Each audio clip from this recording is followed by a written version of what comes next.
everybody. Welcome back to the Kizzy Show. I'm JD. I'm Silas, and we talk about what you want to hear. It's been a while since we had the full setup, but it's good to be back, Silas. It feels great, man. Feels great, yeah. Life happens, guys, and whenever you crank out 15 views an episode, it's kind of hard to make time to do this. So here we go.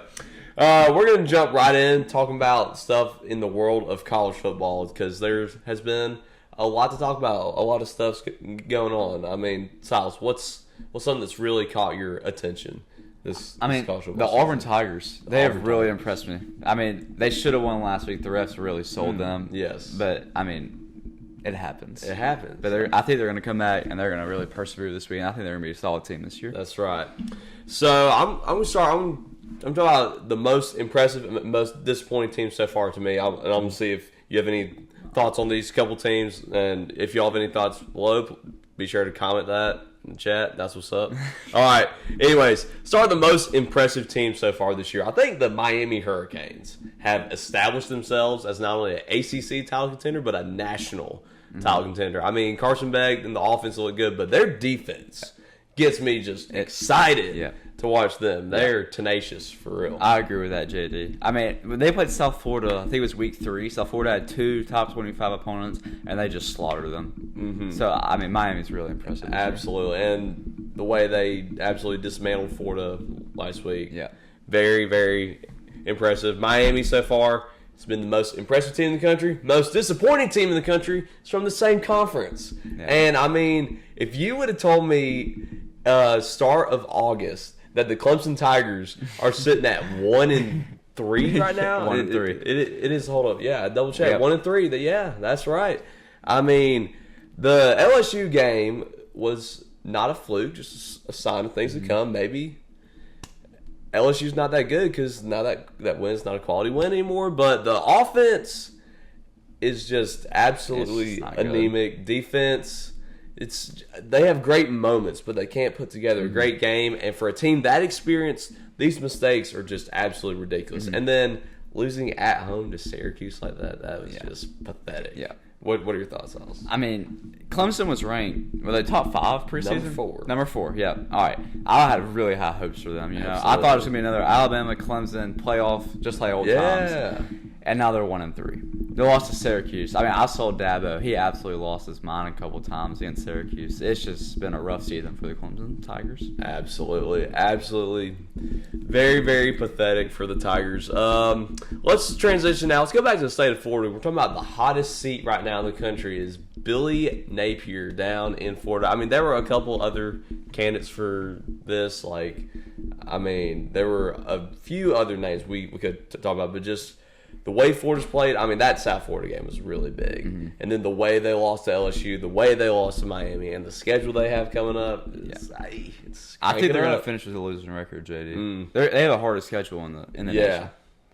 I mean, they do. And if they have a losing record, Billy Napier, he may be gone. He may be, absolutely. Okay, so let's talk about. I got 3 teams on this list. 3 teams to kind of watch out for. We already talked about one. What about the Auburn Tigers, Silas? JD, I hate to say it as an Alabama fan, but they look really good this year.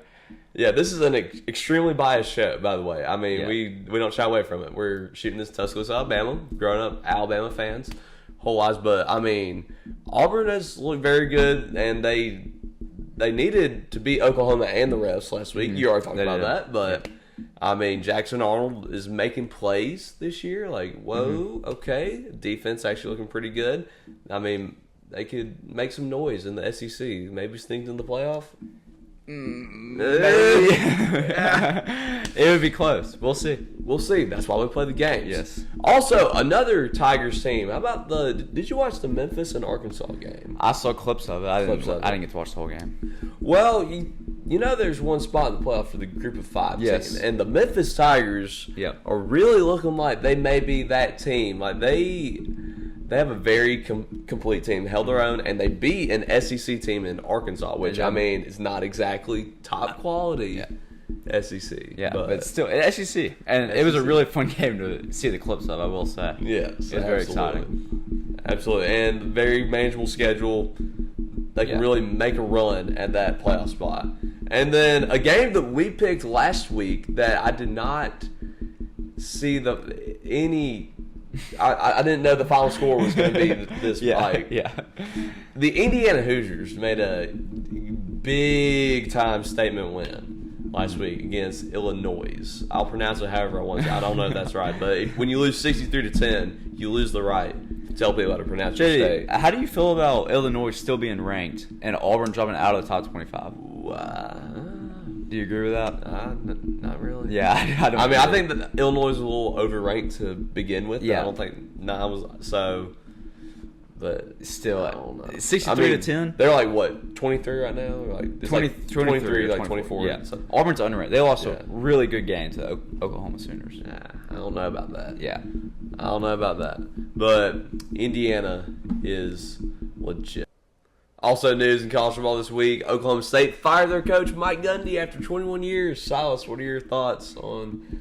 Yeah, I mean, I'm not going to lie. When I first saw it on Instagram, I thought it was fake news. Mm-hmm. Mike Gundy, I mean, I know Oklahoma State isn't great anymore, but, I mean, he's a legacy of the college football. Right.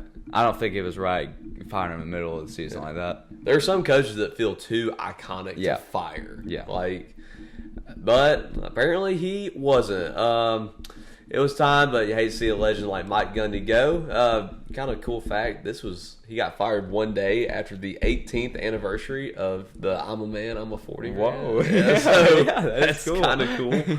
But, yeah, Mike Gundy is no longer there at Oklahoma State, so you're going to have to get a new coach. He probably won't have a mullet, probably is not 40. And not cool. And not cool like Mike Gundy, so tragic. Also, huge news in the world of college basketball. I know you're like, JD, Silas, why are you talking about basketball in the middle of football season? Well, here's why. It's because Bruce Pearl just retired from being head coach of the Auburn Tigers. News that has shook an entire state. Silas, what are your thoughts, Coach Pearl? I mean, Coach Pearl, he'll still going to be around. His son's now the head coach of Auburn basketball. I really don't think it's going to affect Auburn basketball that much. Okay. The recruiting's still going to be there. I think they're still going to be pretty solid. So you think Auburn will still be at the same level? I think so. Right Bruce is still going to help out. His son's coaching. So I think the coaching isn't going to change that much. I really don't think. Okay, what about psychologically? Do you think there's something that's going to happen with the players there? I mean, maybe. Because there's a level of respect for Bruce. Absolutely. But, I mean, I don't really think it. Maybe I feel like the fan base is going to be even more powerful over there now that his son is coaching now. Yeah. Legacy. Family legacy for Auburn for sure. So, something to definitely watch in the SEC this year. Poised to be a great year of basketball. I mean, and now, Alabama's really a basketball state. We really are. Now. Thanks to guys like Bruce Pearl and Nate Oates especially. Because, Roll Tide. Roll Tide. Yeah, so we'll just have to see how this affects Auburn or if it affects Auburn. Honestly, they should be fine. I think they will be. Yeah. Okay.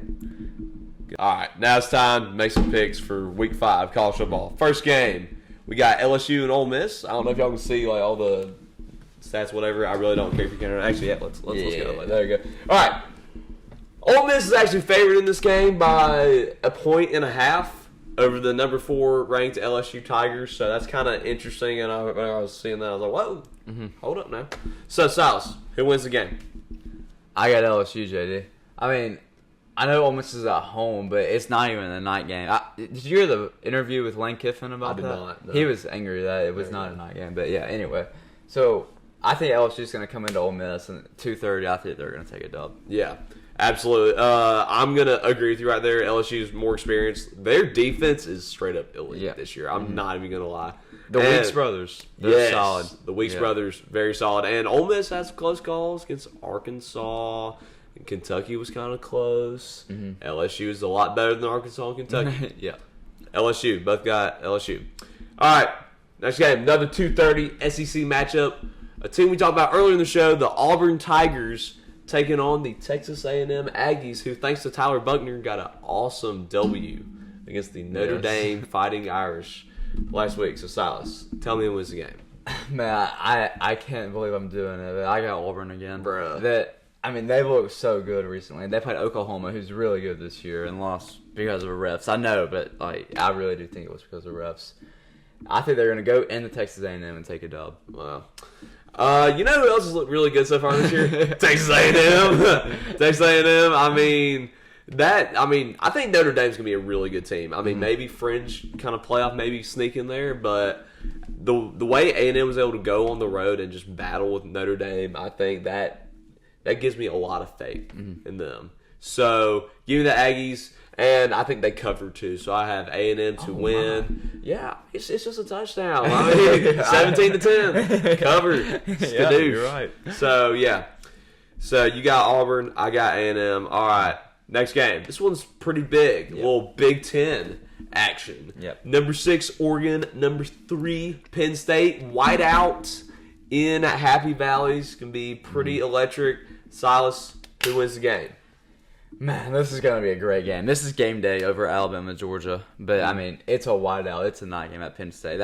That's the best crowd in college football. Oregon's looked really good this year, but so is Penn State. I think Penn State's going to go out and they're going to win.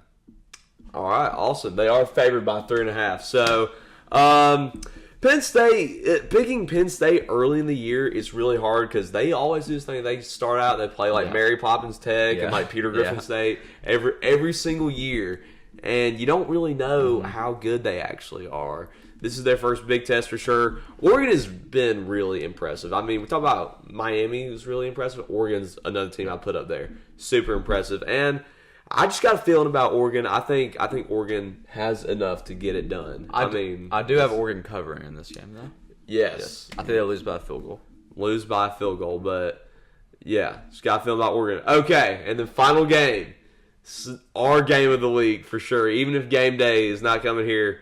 You talk about a whiteout in Penn State. Only thing more electric might just be a blackout down in Athens, Georgia, when the Alabama Crimson Tide roll in to play the Georgia Bulldogs. Yep.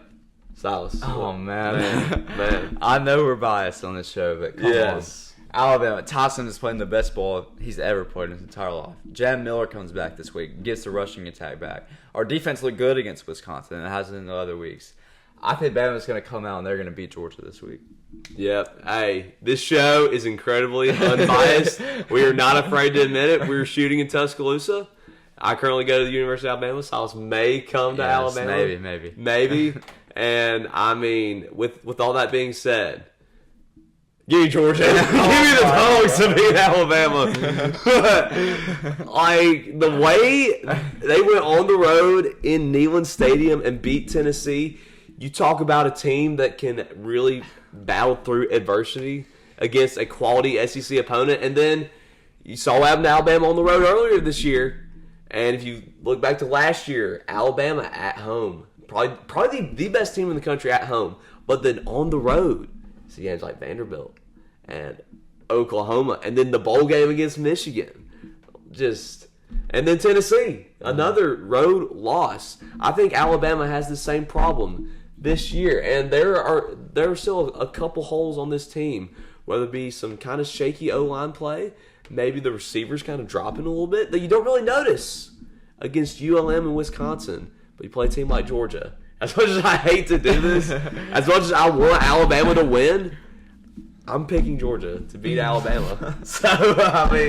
Okay. Anyways, let's get a little update.